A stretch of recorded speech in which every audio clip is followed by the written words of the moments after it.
kawan-kawan semua.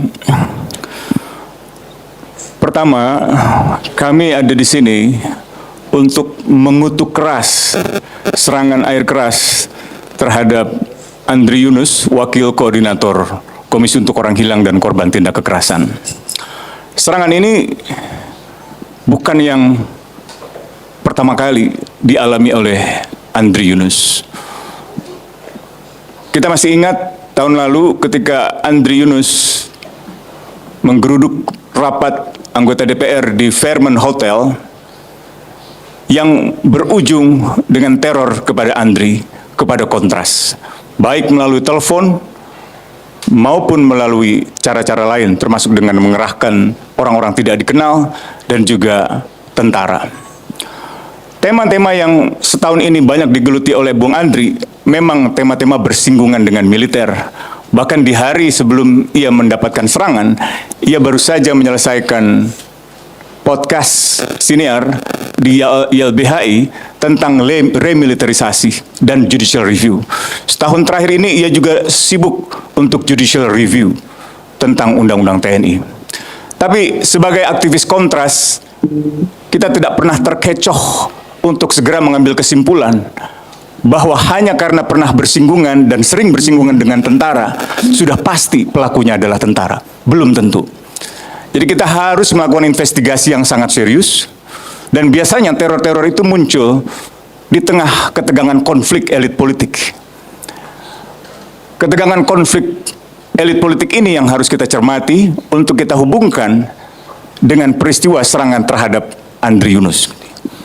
Perkubuan di dalam tubuh kekuasaan politik yang satu berseteru dengan yang lain biasanya menimbulkan jatuhnya korban.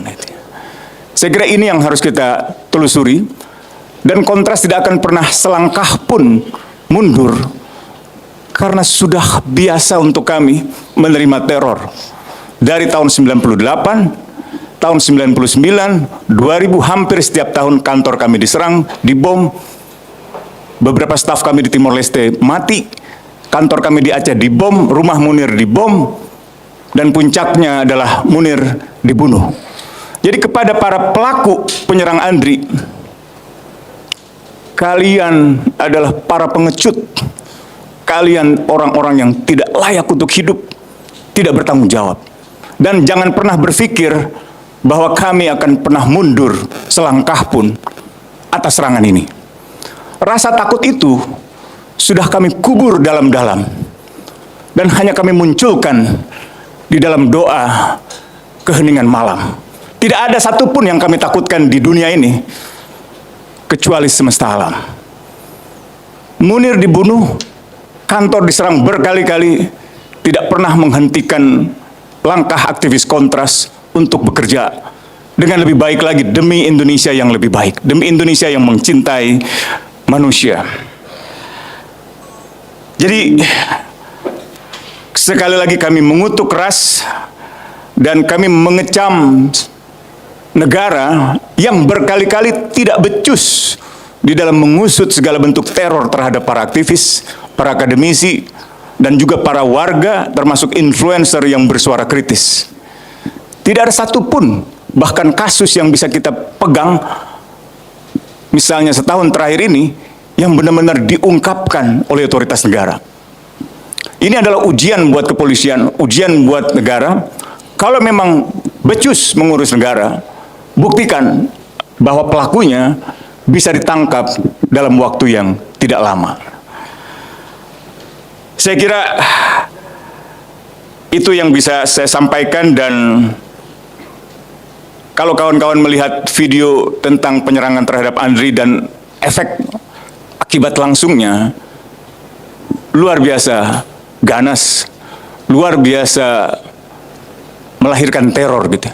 Tapi rakyat Indonesia sudah belajar berkali-kali mengalami teror. Rakyat Indonesia sudah berkali-kali diadu domba, distigma sebagai teroris, sebagai Talibanis, sebagai anarkis, sebagai makar, dan itu tidak akan membuat kami gentar sedikit pun untuk memperjuangkan keadilan. Hidup korban! Jangan diam! Jangan diam! Lawan! Hidup korban! Jangan diam! Jangan diam! Lawan! Hidup korban! Jangan diam. Jangan diam! Lawan. Hidup korban! Jangan diam. Jangan diam! Lawan.